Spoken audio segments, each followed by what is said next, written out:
Un gusto saludarlos. Soy el profesor de biología y el tema que hoy día vamos a estudiar es la clasificación celular.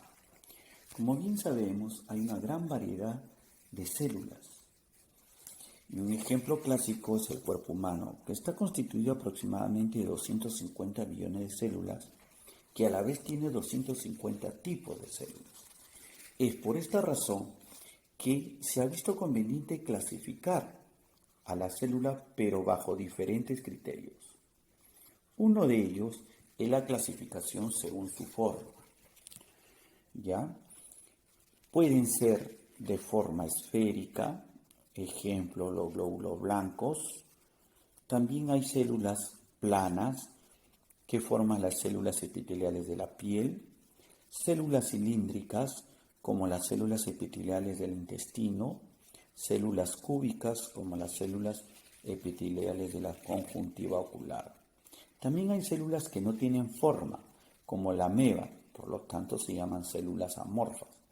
También hay células en forma de estrella, como las famosas neuronas.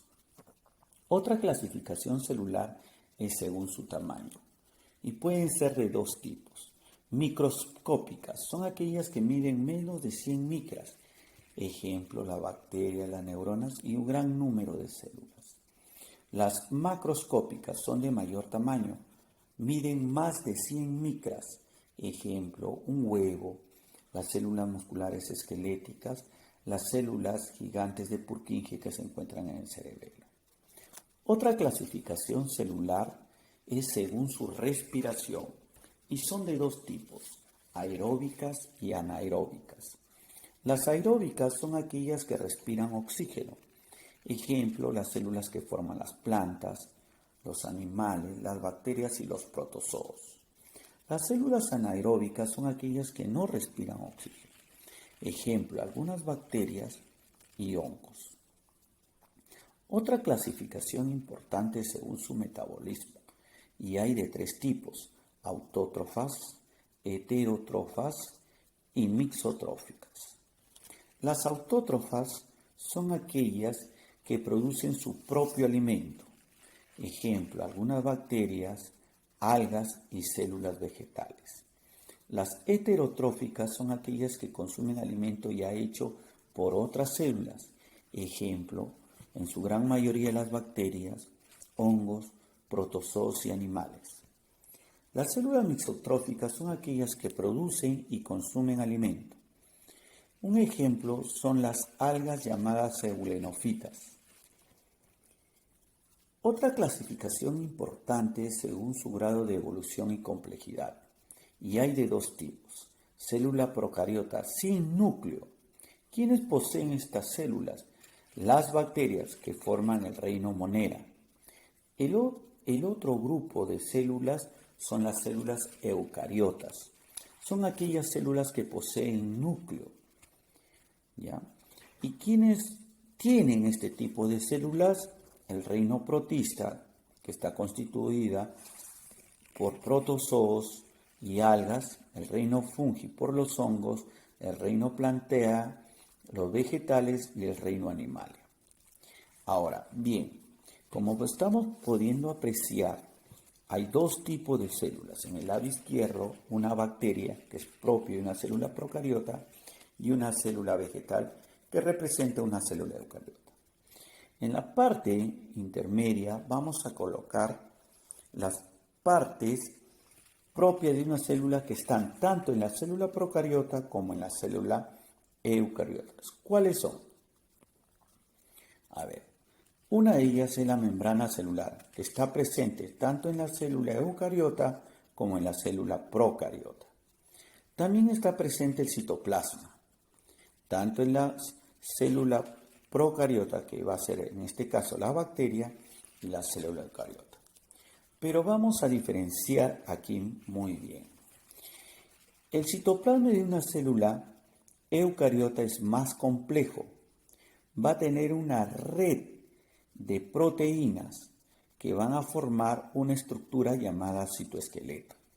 En el citoplasma no va a tener, simplemente va a ser una estructura coloidal. Para una explicación mejor, vamos a hablar a través de una forma metafórica. El citoplasma de una célula procariota, o sea, de una bacteria, va a ser como un colchón de agua. En cambio, el citoplasma de una célula eucariota sería como un colchón con resortes. La otra parte en común son los ribosomas, que van a estar presentes tanto en la célula procariota como en la eucariota. Pero hay una diferencia. Los ribosomas bacterianos van a ser más pequeños, se les denomina 70S. ¿Por qué razón? Porque se pueden dividir en 70 sedimentos iguales.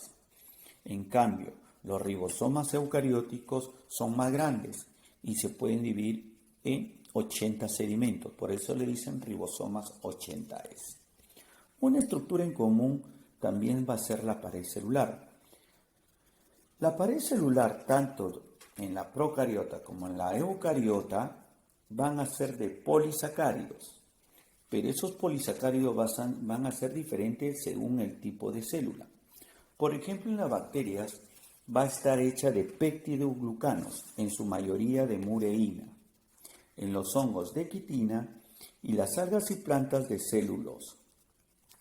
Una vez estudiadas estas estructuras, vamos a poder apreciar en el lado izquierdo de esta figura que representa una bacteria que va a ser una célula procariota, vamos a estudiar las partes exclusivas de esta célula procariota. ¿Cuáles son? Una de ellas es la cápsula proteica, ¿ya? Que va a la bacteria, le va a dar la capacidad de protección, ¿ya? Luego el pili, que son como especie de pestañas que van a tener la función de adhesión y reproducción en la conjugación. También va a tener la célula procariota un solo cromosoma con ADN circular desnudo. También van a presentar los mesosomas. ¿Qué son los mesosomas? Son invaginaciones internas de la membrana celular y va a haber de dos tipos. Una de tabique, cuya función va a fijar al cromosoma de la bacteria, y va a tener mesosomas laterales que van a servir para la respiración celular, permitiendo el transporte de electrones. Ahora, en la parte derecha de la figura de la célula eucariota van a haber estructuras exclusivas de la célula eucariota y vamos a ver cuáles son. El núcleo. El núcleo es la parte importante de una célula eucariota, que va a contener varios cromosomas. Recuerden bien, la célula eucariota presenta un núcleo que tiene o va a contener varios cromosomas, a diferencia de la procariota que no tiene núcleo y el cromosoma, un solo cromosoma, reitero, va a estar fijado por un mesosoma llamado tabique. Bueno, seguimos con la célula eucariota. Va a estar cubierta y protegida por una membrana llamada carioteca, conteniendo los cromosomas con ADN de doble hélice.